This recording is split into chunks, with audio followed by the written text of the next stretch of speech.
it's like extremely. It's only a deep voice black woman. Yeah. It's the first thing that pops up in their head when they think of a deep voice black woman that can rap. They go automatically to that. Like, if there's any spirituality, they always go to Badu. Like, she's the epitome of that thought for our generation, because our parents were beginning to listen to her in the 90s. We were conceived and raised in the 90s, so that's kind of like right where our ear is. That's why I kind of also take like a lot of older people's perspective as well, because they have a different range understanding. Yeah. I don't mind it though. Put me up there with Badu. Yeah, no, that's funny. The MC Light one is funny to me. Like, I just don't hear that at all. It's like, it's kind of funny. Like, somebody told me Will Smith. Her song was like the intro. Somebody told me Will Smith. What did you say to that? That's all I want to know. Like, I'm curious now. What did you say to that? Mind you, Summertime is my shit. Like, I love that guy so much. If you don't like Summertime, you don't like Light. Like, exactly. So I was a little bit like, I don't know if you know music but that's my guy. Like, I love Will Smith, so I'll take it. Yeah, but like, I think it's time for people to like hear a song from you. We got Black Tea, we got Insecurity. Which one do you think they should hear first? Let's start with Black Tea, because Insecurity is very aggressive. All right, we just going through Black Tea. I'm about to play it right now for people so they can hear the genius that I hear. Let me play it for them right now.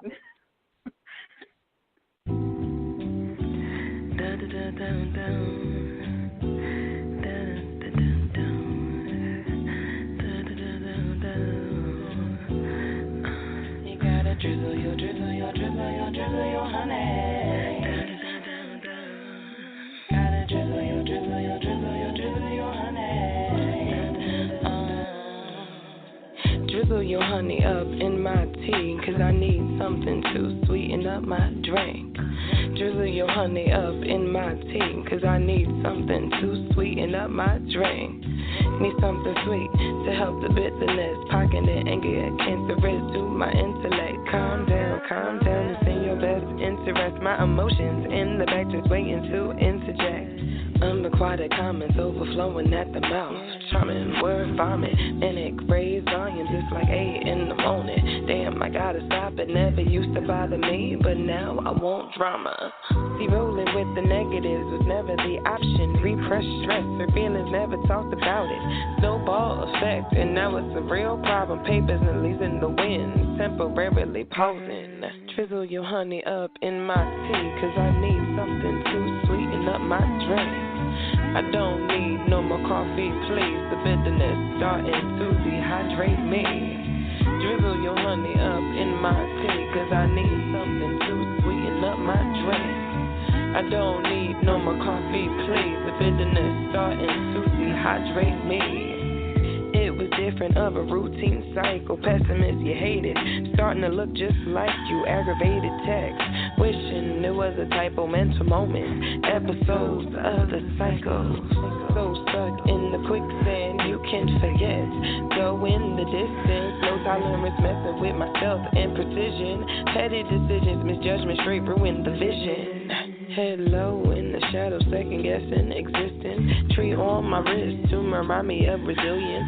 When my mind heavy, I tend to forget it, 'cause in my head, nobody ever was listening. See, rolling with the negatives was never the option. Repressed stress, her feelings never talked about it. Snowball effect, and now it's a real problem. Papers and leaves in the wind, temporarily pausing. Drizzle your honey up in my tea, 'cause I need something to sweeten up my drink. I don't need no more coffee, please. The bitterness starting to dehydrate me. Drizzle your honey up in my tea, 'cause I need something to sweeten up my drink. I don't need no more coffee, please. The bitterness starting to dehydrate me.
Yeah, that was Black Tea by Rae.Dianz.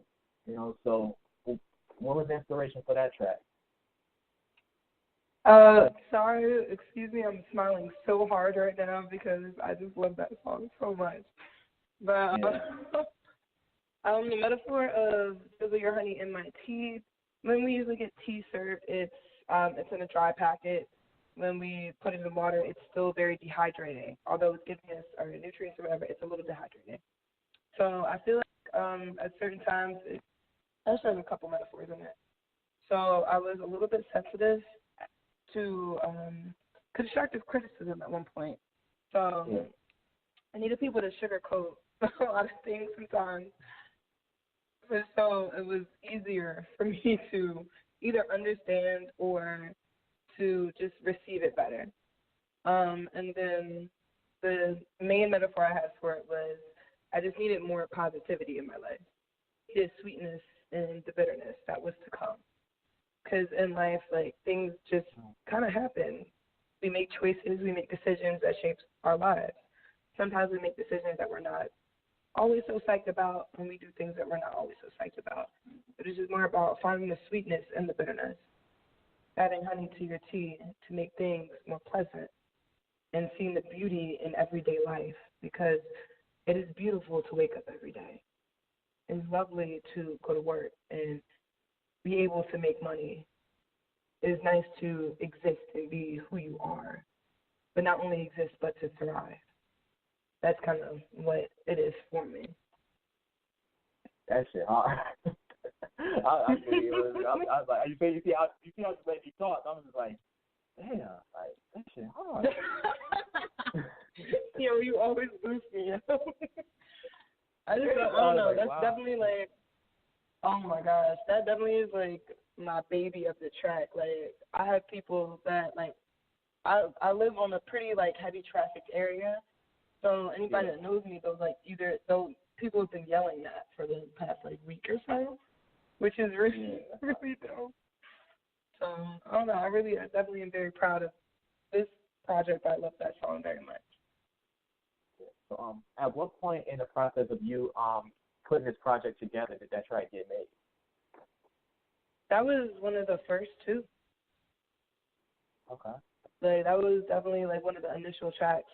I wrote that in a day. I wrote Black Tea, and I think there's another song on it called Retrograde. I wrote those in one day. Like, bored, just starting a new job at the time, had nothing to do, and I wrote that, but I didn't have a beat. Like, I write a lot of stuff, but I'll like find the beat later sometimes and just see how it fits. But it just fits so well. Yeah, like that's what I used to do. Like to rap, like I will always write the